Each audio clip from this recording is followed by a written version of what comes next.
ಓಂ ಶಾಂತಿ.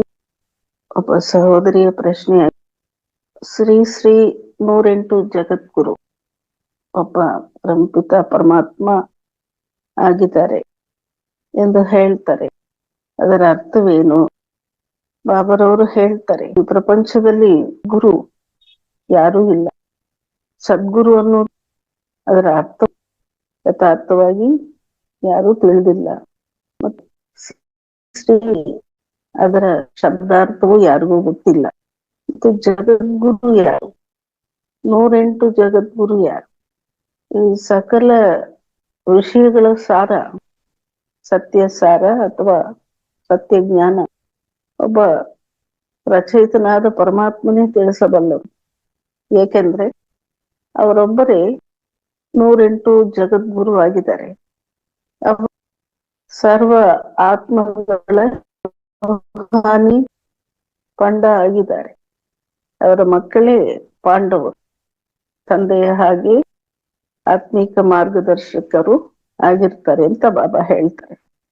ಪ್ರಪಂಚದಲ್ಲಿರುವ ಎಲ್ಲಾ ಮಾರ್ಗಗಳು ಲಕ್ಷ್ಯವಾಗಿ ಇಟ್ಟುಕೊಂಡಿರುವುದು ಮುಕ್ತಿ ಪಡಿಬೇಕು ಅಥವಾ ಗತಿ ಪ್ರಾಪ್ತಿ ಮಾಡ್ಕೋಬೇಕು ಮತ್ತು ಜೀವನತಿ ಸದ್ಗತಿ ಪಡ್ಕೋಬೇಕು ಅನ್ನೋ ಬಯಕೆ ಉಳ್ಳವರಾಗಿದ್ದಾರೆ. ಈ ಎರಡರ ಮಾರ್ಗವನ್ನು ತೋರಿಸುವಂತವರು ಒಬ್ಬ ಪರಮಾತ್ಮನೇ ಆಗಿರ್ತಾರೆ. ಯಾಕಂದ್ರೆ ಅವರನ್ನೇ ತ್ರಿಲೋಕಿನಾಥ ಎಂದು ಹೇಳ್ತಾರೆ. ತ್ರಿಲೋಕನಾಥ ಒಬ್ಬರೇ ಆದ್ಮೇಲೆ ಆ ಲೋಕಗಳಿಗೆ ಕರ್ಕೊಂಡೋಗುವವರು, ಅದಕ್ಕಾದ ಮಾರ್ಗದರ್ಶಕರು ಅವರೊಬ್ಬರೇ ಆಗಿರ್ತಾರೆ. ಅವರಿಂದ ಅವರ ಮಕ್ಕಳು ಆ ಕಾರ್ಯದಲ್ಲಿ ತಂದೆಗೆ ಸಹಯೋಗಿಗಳಾಗಿರ್ತಾರೆ ಅಂತ ಬಾಬಾ ಹೇಳ್ತಾರೆ.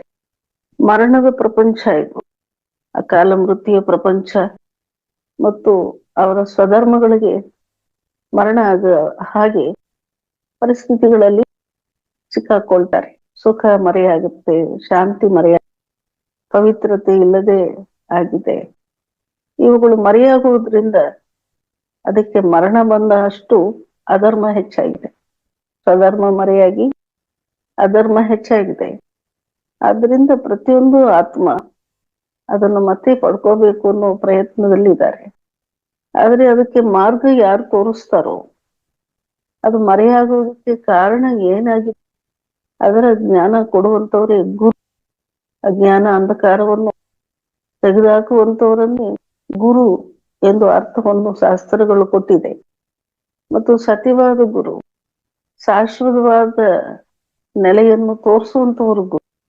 ಅದರಿಂದ ಅವರು ಈ ಸೃಷ್ಟಿ ನಾಟಕದಲ್ಲಿ ಪ್ರಧಾನ ಪಾತ್ರಧಾರಿಗಳಾಗಿರುವಂತವರು, ಜಗತ್ತಿಗೆ ಮೂಲ ಆಧಾರ ಮೂರ್ತಿ, ಉದ್ಧಾರ ಮೂರ್ತಿ ಆಗಿರುವಂತವರು ವಿಶೇಷವಾಗಿ 108 ಮಹಾನ್ ಆತ್ಮಗಳಾಗಿರ್ತಾರೆ.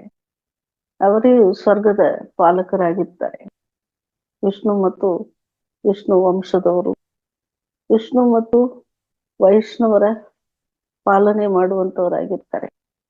ಅವರುಗಳನ್ನೇ ಸಂಗಮ ಯುಗದಲ್ಲಿ ತಯಾರಿ ಮಾಡುವಂತ ಸದ್ಗುರು ಆಗಿರ್ತಾರೆ. ಈ 108 ಆತ್ಮಗಳನ್ನೇ ಸರ್ವಶ್ರೇಷ್ಠರು ಅಂತ ಹೇಳುವಂಥದ್ದು ಪುರುಷೋತ್ತಮರು. ಅವರಿಗೆ ಶ್ರೀ ಎಂಬ ಬಿರುದು ಸಿಕ್ಕಿರುವುದನ್ನು ಭಕ್ತರು ಕೂಡ ತಿಳಿಯದೆ ಉಪಯೋಗಿಸ್ತಾರೆ. ಶ್ರೀ ಲಕ್ಷ್ಮಿ, ಶ್ರೀ ನಾರಾಯಣ ಅವರಿಗಿಂತಲೂ ಶ್ರೇಷ್ಠರಾಗಿರುವಂತವರು ಪರಮಾತ್ಮ ಭಗವಂತ ಆಗಿರ್ತಾರೆ. ಅದರಿಂದ ಶ್ರೇಷ್ಠಾತಿ ಶ್ರೇಷ್ಠರು, ಉತ್ತಮೋತ್ತಮರು ಅಥವಾ ಸರ್ವೋತ್ತಮ ಎಂದು ಹೇಳುವಂಥದ್ದು ಒಬ್ಬರೇ ಆದ ಭಗವಂತ ಅಥವಾ ಪರಮಾತ್ಮ, ಪರಮಿತ ಸರ್ವಾತ್ಮಗಳ ತಂದೆ. ಆದ್ರಿಂದ ಶ್ರೀ ಶ್ರೀ 108 ಜಗದ್ಗುರು ಎಂದು ಹೇಳುವುದು ಅಥವಾ ಸದ್ಗುರು ಎಂದು ಹೇಳುವುದು ಒಬ್ಬ ಪರಮಾತ್ಮನ ವಿನಃ ಬೇರೆ ಯಾವ ಮನುಷ್ಯಾತ್ಮರಿಗೂ ಆ ಒಂದು ಪಾತ್ರವೂ ಇಲ್ಲ, ಬಿರುದು ಶೋಭಿಸುವುದಿಲ್ಲ ಅಂತ ಬಾಬರವರು ಹೇಳ್ತಾರೆ. ಮತ್ತು ಮಕ್ಕಳಿಗೂ ಹೇಳ್ತಾರೆ, ನೀವು ಆತ್ಮಿಕ ಪಂಡರು, ನೀವೇ ಎಲ್ಲರಿಗೂ ಕೂಡ ಶಾಂತಿಧಾಮ ಮತ್ತು ಅಮರಪುರಿಯ ರಸ್ತೆಯನ್ನು ಜಗತ್ತಿಗೆ ತಿಳಿಸುವಂತವರಾಗಿದ್ದೀರಿ ಎಂದು ಬಾಬಾ ಹೇಳ್ತಾರೆ. ಮಾಡಲ್ಪಡುವಂತಹ ನಾಟಕವಾಗಿದೆ ಎಂದು ಬಾಬರವರು ಹೇಳ್ತಾರೆ. ಇದರಲ್ಲಿ ಸಂಶಯದ ಮಾತೇ ಇಲ್ಲ ಎಂದು ಹೇಳ್ತಾರೆ. ಮಾಡಿ ಮತ್ತು ಮಾಡಲ್ಪಡುವಂತಹ ನಾಟಕ. ಪ್ರತಿಯೊಂದು ಆತ್ಮ ತಮ್ಮದೇ ಆದಂತ ಅನಾದಿಯಾಗಿಯೇ ತಮ್ಮಲ್ಲಿ ಇಟ್ಕೊಂಡಿರ್ತಾರೆ ಆತ್ಮಲೋಕದಲ್ಲಿ. ಅವರು ತಮ್ಮ ತಮ್ಮ ಕೆಪಾಸಿಟಿ ಅನುಸಾರ ಈ ಸಾಕಾರ ಪ್ರಪಂಚದಲ್ಲಿ ಪಾತ್ರ ಮಾಡಲಿಕ್ಕೆ ಬರ್ತಾರೆ ತಾವಾಗಿ. ಅವರನ್ನು ಕಳಿಸುವುದಿಲ್ಲ. ಹೇಗೆ ಕಬ್ಬಿಣವನ್ನು ಯಾರು ಮ್ಯಾಗ್ನೆಟ್ ಹತ್ರ ತಳ್ಳುವುದು ಬೇಕಾಗಿಲ್ಲ, ಅದು ಆಕರ್ಷಣೆಯಾಗಿ ಅದೇ ಹೋಗುತ್ತೆ. ಆ ರೀತಿ ಪ್ರತಿಯೊಂದು ಆತ್ಮನ ಕೆಪಾಸಿಟಿ ಏನಿದೆ, ಕ್ವಾಲಿಟಿ ಏನಿದೆ, ಅದರ ಆಧಾರದಲ್ಲಿ ಈ ಸಾಕಾರ ಸೃಷ್ಟಿಯಲ್ಲಿ ಪ್ರವೇಶ ಆಗ್ತಾರೆ. ಪ್ರತಿಯೊಂದು ಆತ್ಮನು ಅದೇ ರೀತಿ ವಿಶ್ವ ನಾಟಕದಲ್ಲಿ ತಮ್ಮದೇ ಆದಂತ ಸಮಯದಲ್ಲಿ ತಮ್ಮದೇ ಆದಂತ ಪಾತ್ರವನ್ನು ಮಾಡಲು ಬರ್ತಾರೆ. ಯಾವಾಗ ಸರ್ವ ವಿಶೇಷವಾದ ಆತ್ಮ ಶ್ರೀಕೃಷ್ಣನ ಆತ್ಮ ಈ ನಾಟಕದಲ್ಲಿ ಭಾಗವಹಿಸಲು ಬರ್ತಾರೋ ಆಗ ಅನ್ಯ ಆತ್ಮರು ಅವರಿಂದೆ ಬರಲು ಆರಂಭವಾಗುತ್ತದೆ. ನಿರಾಕಾರಿ ಆತ್ಮ ಸಾಕಾರ ಪ್ರಕೃತಿಯೊಂದಿಗೆ ಪಾತ್ರವನ್ನು ಮಾಡಲು ಬರುವುದನ್ನೇ ನಾಟಕ ಎಂದು ಹೇಳಲಾಗಿದೆ. ಅವರವರ ಶಕ್ತಿ ಅನುಸಾರ, ಗುಣ ಅನುಸಾರ ಪಾತ್ರವನ್ನು ಮಾಡ್ತಾ ಹೋಗ್ತಾರೆ. ಈ ರೀತಿ ಪ್ರಕೃತಿಯೊಂದಿಗೆ ಹೊಂದ್ಕೊಂಡು ಆತ್ಮ ಪಾತ್ರ ಮಾಡ್ತಾ ಮಾಡ್ತಾ ಅದರ ಶಕ್ತಿ ಅನ್ನೋದು ಸ್ವಲ್ಪ ಸ್ವಲ್ಪ ಕಡಿಮೆ ಆಗ್ತಾ ಬರುತ್ತೆ. ಕಲೆಗಳು ಅಂತ ಅದನ್ನು ಹೇಳ್ತಾರೆ, ಶಕ್ತಿ ಎಂದು ಹೇಳ್ಬೋದು. ಈ ರೀತಿ ಎಲ್ಲ ಆತ್ಮರು ತಮ್ಮ ತಮ್ಮ ಆತ್ಮಿಕ ಶಕ್ತಿ ಕಳೆದುಕೊಂಡು ತಮ್ಮ ನಿಜ ಸ್ವರೂಪವಾದ ಸತ್ವ ಪ್ರಧಾನವನ್ನು ಕಳ್ಕೊಂಡು ರಜೋಗುಣ ಮತ್ತು ತಮೋ ಪ್ರಧಾನ ಅವಸ್ಥೆಯನ್ನು ಹೊಂದುತ್ತಾರೆ. ಆಗ ಎಲ್ಲರಲ್ಲೂ ಕೂಡ ಧರ್ಮ ಅನ್ನೋದು ಮರೆಯಾಗಿ, ಸ್ವಧರ್ಮ ಅನ್ನೋದು ಮರೆಯಾಗಿ ಪರಧರ್ಮ ಅನ್ನೋದು ಹೆಚ್ಚಾಗ್ಬಿಡುತ್ತೆ. ಆ ಪರಧರ್ಮ ಹೆಚ್ಚಾಗುವುದನ್ನೇ ಅಧರ್ಮ ಎಂದು ಹೇಳಲಾಗುತ್ತದೆ. ಆಗ ಎಲ್ಲರೂ ಕೂಡ ದುಃಖಿ, ಅಶಾಂತಿ ಆತ್ಮರಾಗ್ತಾರೆ. ರೋಗಿಗಳು, ಅನಾಸಕ್ತರು, ಅಜ್ಞಾನಿಗಳು ಮತ್ತು ಭಯಭೀತಿ ಉಳ್ಳಂತವರು ಆಗಿರ್ತಾರೆ. ತಮಗೆ ಮತ್ತೆ ತಮ್ಮದೇ ಆದಂತ ಶಕ್ತಿ ಬೇಕಾಗಿ ಪರಮಾತ್ಮನನ್ನು ನೆನಪು ಮಾಡ್ತಾರೆ ಅವರವರ ದಾರಿಯಲ್ಲಿ.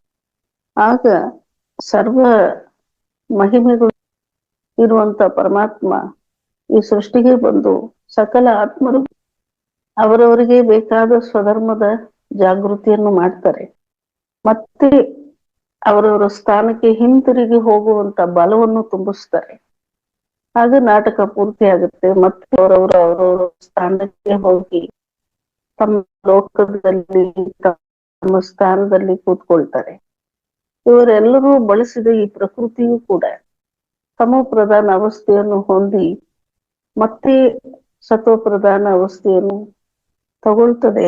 ಪರಮಾತ್ಮ ಈ ಸೃಷ್ಟಿಯಲ್ಲಿ ಬಂದು ತಮ್ಮ ಕಾರ್ಯವನ್ನು ಮಾಡುವ ಕಾಲದಲ್ಲಿ ಹಾಗೆ ಆತ್ಮಗಳು ಸತ್ವ ಪ್ರಧಾನ ಅವಸ್ಥೆಯನ್ನು ಹೊಂದಿ ಮನೆಗೆ ಹಿಂತಿರುಗ್ತಾರೆ. ಪ್ರಕೃತಿ ತನ್ನ ಅನಾದಿ ಸ್ವರೂಪವಾದ ಸತ್ವ ಪ್ರಧಾನವನ್ನು ಪಡೆಯುತ್ತದೆ. ಇಬ್ಬರೂ ಸತ್ವ ಪ್ರಧಾನ ಅವಸ್ಥೆಯನ್ನು ಪಡೆದಾಗ ಮತ್ತೆ ಆತ್ಮಗಳು ಮೊದಲಿನ ಹಾಗೆ ಹೇಗೆ ಯಾವೊಂದು ಆತ್ಮ ಮೊದಲು ಈ ನಾಟಕದಲ್ಲಿ ಒಂದು ಪಾತ್ರವನ್ನು ಆರಂಭಿಸಿತು, ಅದೇ ರೀತಿ ಕೂಡ ಒಬ್ಬರಾದ ಮೇಲೆ ಒಬ್ಬರು ಮತ್ತೆ ಬಂದು ಹಿಂದೆ ನಡೆದ ನಾಟಕದ ಹಾಗೆ ಮತ್ತೆ ತಮ್ಮ ಪಾತ್ರವನ್ನು ಮಾಡಲು ತೊಡಗುತ್ತಾರೆ. ಈ ರೀತಿ ಒಮ್ಮೆ ಸರ್ವ ಆತ್ಮಗಳು ಈ ಪ್ರಕೃತಿ ವೇದಿಕೆಯಲ್ಲಿ ಬಂದು ಪಾತ್ರ ಮಾಡಿ ಮುಗಿಸಿ ಯಾವ ಒಂದು ದಾಖಲೆ ಮಾಡಿ ಹೋದ್ರು ಅದೇ ದಾಖಲೆಯನ್ನು ಮತ್ತೆ ಮಾಡ್ತಾರೆ. ಅವರವರ ಪಾತ್ರ ಹಾಗಾಗಿ ಅವರಿಂದಲೇ ಅದು ಪ್ರಕಟವಾಗುತ್ತದೆ. ಈ ರೀತಿ ಮತ್ತೆ ಇನ್ನೊಮ್ಮೆ ಮತ್ತೆ ಅನೇಕ ಬಾರಿ ಅವರವರ ಪಾತ್ರ ಆಯಾ ಸಂದರ್ಭದಲ್ಲಿ ಈ ಪ್ರಕೃತಿ ವೇದಿಕೆಯಲ್ಲಿ ನಡೆಯುತ್ತದೆ. ಇದರಲ್ಲಿ ಸರ್ವ ಆತ್ಮರು ಭಾಗವಹಿಸುತ್ತಾರೆ ಮತ್ತು ಸರ್ವೋತ್ತಮನಾದ ಪರಮಾತ್ಮನು ಅವರದೇ ಆದಂತ ಪಾತ್ರವನ್ನು ಅಭಿನಯಿಸ್ತಾರೆ ಅವರವರ ಕಾಲದಲ್ಲಿ. ಈ ರೀತಿ ಮತ್ತೆ ಎಲ್ಲಾ ಆತ್ಮಗಳ ಪಾತ್ರ ಈ ವಿಶ್ವ ನಾಟಕದಲ್ಲಿ ರೆಕಾರ್ಡ್ ಆಗುತ್ತೆ. ಅದರಿಂದಲೇ ಬಾಬರವರು ಹೇಳ್ತಾರೆ ತ್ರಿಕಾಲ ಈ ರೀತಿ ಆಗಿದೆ ಸಾಕಾರ ಸೃಷ್ಟಿಯಲ್ಲಿ. ಈ ನಾಟಕ ಒಮ್ಮೆ ಅನಾದಿಯಲ್ಲಿ ಮಾಡಲ್ಪಟ್ಟಿದ್ದು. ಅದು ಸ್ವತಃವಾಗಿ ಆತ್ಮಗಳು ತಮ್ಮ ತಮ್ಮ ಮನಬುದ್ಧಿಯಿಂದಲೇ ಮಾಡಲ್ಪಟ್ಟಿದ್ದ ನಾಟಕವಾಗಿದೆ. ಪರಮಾತ್ಮನು ಮನುಷ್ಯ ಆತ್ಮರ ಒಂದು ಕೋರಿಕೆ ಮೇಲೆ ಬಂದು ಎಲ್ರಿಗೂ ಕೂಡ ಗತಿ ಪ್ರಾಪ್ತಿ ಮಾಡ್ತಾರೆ. ಅದು ನಾಟಕ ಎಂದು ಹೆಸರಾಗುತ್ತೆ. ಮಾಡಲ್ಪಟ್ಟ ಆ ಒಂದು ಸ್ಕ್ರಿಪ್ಟ್ ಅವರವ್ರದ್ದಾಗಿದೆ. ಅದನ್ನೇ ಅವರವರು ಮತ್ತೆ ಮತ್ತೆ ಮಾಡ್ತಾರೆ. ಇದರಿಂದ ಮಾಡಲ್ಪಡುವಂತ ನಾಟಕ ಎಂದು ಬಾಬರವರು ಹೇಳ್ತಾರೆ. ಇದರಲ್ಲಿ ಸಂಶಯದ ಮಾತು ಯಾವುದೂ ಇಲ್ಲ ಎಂದು ಬಾಬರವರು ತಿಳಿಸ್ತಾರೆ. ಮನುಷ್ಯರು ಜೀವನ್ಮುಕ್ತಿಗಾಗಿ ಈ ಪ್ರಪಂಚದಲ್ಲಿ ಅನೇಕ ಯಾತ್ರೆಗಳನ್ನು ಮಾಡ್ತಾರೆ. ಮುಕ್ತಿಧಾಮ ಎಂದು ಕಾಶಿಯನ್ನು ತಿಳಿದಿರ್ತಾರೆ. ಅಮರನಾಥ್, ಅಮರ ಕಥೆಯನ್ನು ಹೇಳಿದ ಸ್ಥಳ ಎಂದು ಕೂಡ ಭೂಮಿಯಲ್ಲಿ ಒಂದು ವಿಶೇಷ ಸ್ಥಳವನ್ನು ಮನುಷ್ಯರು ನಂಬಿದ್ದಾರೆ. ಆ ಸ್ಥಳಕ್ಕಾದ ಯಾತ್ರೆಯನ್ನು ಮಾಡುವಂತವರಾಗಿರ್ತಾರೆ ಮನುಷ್ಯರು. ಆ ಒಂದು ಅಮರನಾಥ್ ಎಂಬ ಸ್ಥಳದಲ್ಲಿ ಅಮರನಾಥನಾದ ಪರಮಾತ್ಮ ಜೀವಾತ್ಮನಾದ ಪಾರ್ವತಿಗೆ ತ್ರಿಕಾಲ ರಹಸ್ಯವನ್ನು ಹೇಳಿದ ಹಾಗೂ ಮತ್ತು ಪಾರ್ವತಿ ಪರಮಾತ್ಮನಿಂದಲೇ ಆ ಸಕಲ ಜ್ಞಾನವನ್ನು ಪಡೆದು ಭಾಗ್ಯವನ್ನು ಪಡ್ಕೊಂಡ್ರು ಎಂದು ಪುರಾಣಗಳಲ್ಲಿ ಉಲ್ಲೇಖನೆಗಳನ್ನು ಬರೆದಿದ್ದಾರೆ. ಅದರ ಆಧಾರದಲ್ಲಿ ಮನುಷ್ಯಾತ್ಮರು ಕೂಡ ಆ ಸ್ಥಳದ ದರ್ಶನ ಮಾಡೋದ್ರಿಂದ ತಮಗೂ ಕೂಡ ಸದ್ಗತಿ ಪ್ರಾಪ್ತಿ ಆಗ್ಬೋದು ಅಂತ ತಿಳಿದಿದ್ದಾರೆ. ಇದು ಆದಿಕಾಲದಲ್ಲಿ. ಆದರೆ ಕಾಲ ನಡೀತಾ ಮನುಷ್ಯರು ಅದು ಒಂದು ಪುಣ್ಯಕ್ಷೇತ್ರ. ಆ ಪುಣ್ಯಕ್ಷೇತ್ರವನ್ನು ನೋಡುವುದರಿಂದ ನಮಗೆ ಒಳ್ಳೇದಾಗುತ್ತೆ. ಆ ಭಾವನೆಯಲ್ಲಿ ಬರ್ತಾರೆ. ಆರಂಭದಲ್ಲಿ ಪ್ರತಿಯೊಂದು ಸ್ಥಳಕ್ಕಾದ ವಿಶೇಷ ಕಥೆಯನ್ನು ಮಾಡಿರ್ತಾರೆ. ಅದರ ಭಾವನೆಯಲ್ಲಿ ಭಕ್ತರು ಅದನ್ನು ಆಚರಿಸ್ತಾರೆ. ಸಮಯ ನಡೀತಾ ಮನುಷ್ಯರಿಗೆ ಆ ಒಂದು ಕಥೆಯೇ ಆಗಿದ್ರೂ ಕೂಡ ಅದರ ತಿಳುವಳಿಕೆಯೂ ಸಹ ಇಲ್ಲದೆ ಕೇವಲ ಒಂದು ಯಾತ್ರೆ ಸ್ಥಳ ಎಂದು ತಿಳಿದು, ಪುಣ್ಯ ಸ್ಥಳ ಎಂದು ತಿಳಿದು ಅಲ್ಲಿಗೆ ಹೋಗಿ ಬರುವುದು ತಮ್ಮ ಪುಣ್ಯ ಅಂತ ಅನ್ಕೊಳ್ತಾರೆ.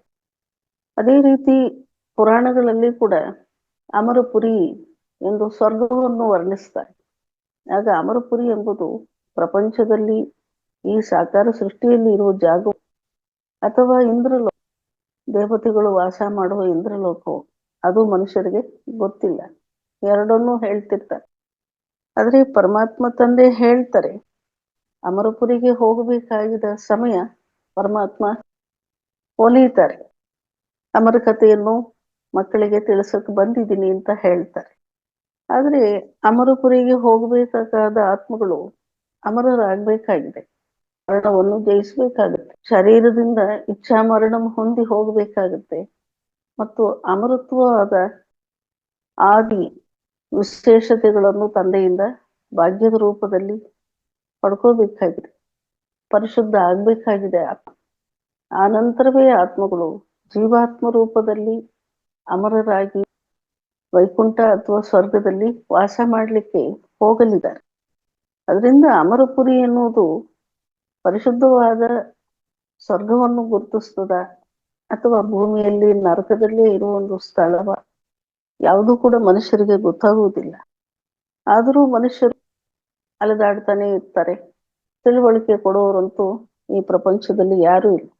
ಅಂದ್ರೆ ಅಮರ ಕಥೆಯನ್ನು ಹೇಳುವಂಥವ್ರು ಮೃತ್ಯು ಲೋಕದಲ್ಲಿ ಯಾರೂ ಇಲ್ಲ, ಒಬ್ಬ ಪರಮಾತ್ಮನೇ ಆಗಿರ್ತಾರೆ. ಅದರಿಂದಲೇ ಪುರಾಣದಲ್ಲಿ ಕೂಡ ಅಮರ ಕಥೆಯನ್ನು ಪರಮಾತ್ಮ ಹೇಳಿದ್ರು ಅಂತಾನೆ ಹೇಳ್ತಾರೆ. ಯಾವ ಕಾಲದಲ್ಲಿ ಹೇಳಿದ್ರು ಅದು ಗೊತ್ತಿಲ್ಲ. ಆದ್ರೆ ಈ ನಾಟಕದಲ್ಲಿ ಪ್ರತಿ ಕಲ್ಪದಲ್ಲಿ ಅಧರ್ಮ ಹೆಚ್ಚಾದ ಸಂದರ್ಭದಲ್ಲಿ ಪರಮಾತ್ಮ ಒಂದು ಅಮರ ಕಥೆಯನ್ನು ಹೇಳಿ ಮರಣ ಲೋಕದಿಂದ ಬಿಡುಗಡೆ ಮಾಡಿ ಮುಕ್ತಿ ಮತ್ತು ಅಮರಪುರಿಯ ಮಾಲೀಕರನ್ನಾಗಿ ಮಾಡ್ತಾರೆ ಎಂದು ತಂದೆ ಬಂದು ಹೇಳಿದ ಮೇಲೇನೆ ಅರಿವಾಗುತ್ತೆ ಅನ್ನೋದು ಸಂಗಮ ಯುಗದಲ್ಲಿಯೇ ತಿಳುವಳಿಕೆಯನ್ನು ಪಡೀತೀವಿ ನಾವು. ಮನುಷ್ಯರು ಹಲವಾರು ರೂಪದಲ್ಲಿ ಪರಮಾತ್ಮನನ್ನು ನೆನಪು ಮಾಡ್ತಾರೆ. ಅವರವರ ಮಾರ್ಗದಲ್ಲಿ ಅವರವರು ಪ್ರಯಾಸೆಯನ್ನು ಪಡ್ತಾ ಇದ್ದಾರೆ. ಭಗವಂತನದಾದ ಮಹಿಮೆ ಪ್ರತಿಯೊಂದು ಮಾರ್ಗದಲ್ಲಿ ಇದ್ರೂ ಕೂಡ ವಿಶೇಷವಾಗಿ ಅವರವರ ಪಾತ್ರ ಅನುಸಾರ ಪರಮಾತ್ಮನ ಹತ್ರ ಬೇಡಿಕೆಯನ್ನು ಇಟ್ಟಿರ್ತಾರೆ. ಉದಾಹರಣೆಗೆ ಕ್ರಿಸ್ಟಿಯಾನಿಟಿನಲ್ಲಿ ಪರಮಾತ್ಮನನ್ನು ಲಿಬರೇಟರ್ ಎಂದು ನೆನಪು ಮಾಡ್ತಾರೆ. ಈ ಜೀವನ ಜಂಜಾಟದಿಂದ ಬಿಡಿಸ್ತಾರೆ ಎಂದು ತಿಳ್ಕೊಂಡಿದ್ದಾರೆ. ಆದರೆ ವಾಸ್ತವಿಕವಾಗಿ ಭಗವಂತ ಜೀವನ ಜಂಜಾಟಕ್ಕೆ ಕಾರಣ ಆಗಿರುವಂತ ಪಂಚ ವಿಕಾರಗಳೇನಿದೆಯೋ, ಮಹಾಪಾತಕಗಳು ಎಂದು ಹೇಳಲಾದ 5 ವಿಕಾರಗಳೇನಿದೆಯೋ ಅದರಿಂದ ಆತ್ಮನನ್ನು ಬಿಡುಗಡೆ ಮಾಡ್ತಾರೆ ಅನ್ನೋದು ಮನುಷ್ಯರಿಗೆ ಗೊತ್ತಿಲ್ಲ. ಸಾಧಾರಣವಾಗಿ ನಮ್ಮ ದುಃಖಗಳಿಂದ ನಮ್ಮನ್ನು ಪಾರು ಮಾಡಿ, ಈ ವೇದನೆಗಳನ್ನು ದೂರ ಮಾಡಿ ಅಷ್ಟೇ ಬಯಸ್ತಾರೆ. ಆದ್ರೆ ವೇದನೆಗಳು ಅಥವಾ ಕಷ್ಟಗಳು ಯಾವಾಗ ದೂರವಾಗುತ್ತೆ ಅಂದ್ರೆ ಅವರೇ ಬೆಳೆಸಿ ಬಂದಿರುವಂತ ವಿಕಾರಗಳಿಂದ ಅವರನ್ನು ಬಿಡುಗಡೆ ಮಾಡಬೇಕಾಗತ್ತೆ, ಪವಿತ್ರರನ್ನಾಗಿ ಮಾಡಬೇಕಾಗಿದೆ.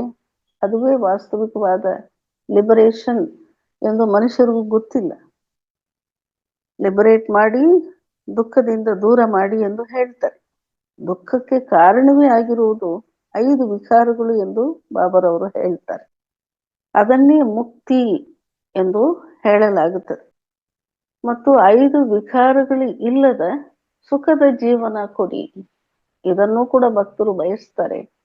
ನಮಗೆ ವೈಕುಂಠ ಭಾಗ್ಯ ಕೊಡಿ, ಸ್ವರ್ಗಕ್ಕೆ ಹೋಗುವಂತ ಅವಕಾಶವನ್ನು ಕೊಡಿ ಎಂದು ಮನುಷ್ಯಾತ್ಮರು ಬೇಡ್ತಿರ್ತಾರೆ.